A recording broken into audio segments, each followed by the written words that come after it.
While taking his break after a press conference past midnight, presumptive President Rodrigo Duterte took his time talking to media and residents outside a restaurant in Davao City. In one of his small talks, Duterte learned that one of his supporters already has 10 children. He was not pleased. It was a serious problem for him that he even brought it up after eating dessert. He says it's time to resume family planning, even though he's sure the church won't agree. Nagalit ako kasi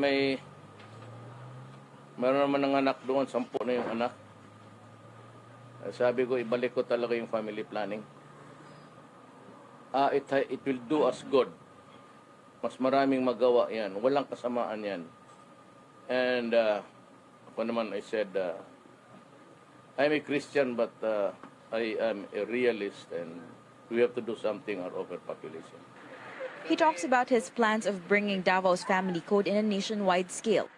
The local government gives out free pills and gives incentives to women who voluntarily submit themselves to ligation when they can no longer afford to have a child. For Duterte, the ideal number of children is 2 to 3. He then brings up Catholic Church leaders' call on its followers not to vote for Duterte.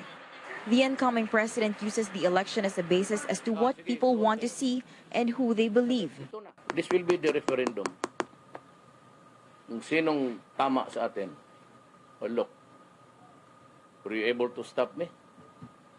It's 6 million. Ilan lang kayong obispo dyan? Saka, if I start to name the bishops who have got married or who have women in their lives and the priest, sasabog itong Katoliko, sabihin ko sa inyo. Bigay ko sa inyo, mga anak nila, pati address. You want me to do it? I will do it. Sumobra kayo. You went beyond the bounds. Duterte also questions their appreciation of the separation of the church and the state, recalling corruption issues thrown at the Catholic Church during former Gloria Macapagal Arroyo's regime. Duterte claims he too received letters asking for favors. Ngayon na, kasi di pa ako presidente. Kayo, you ask so many favors, even from me. I can show you the letters. Gabriela, the same. Gusto kong i-public ko rin. Pag mayroon kayo, hingi dito, hingi dito. Tapos kung magsalita kayo, kayo lang marunong. Duterte challenges the bishops and other Catholic Church leaders who he says have castigated him to engage in a debate before he swears in as President of the Philippines.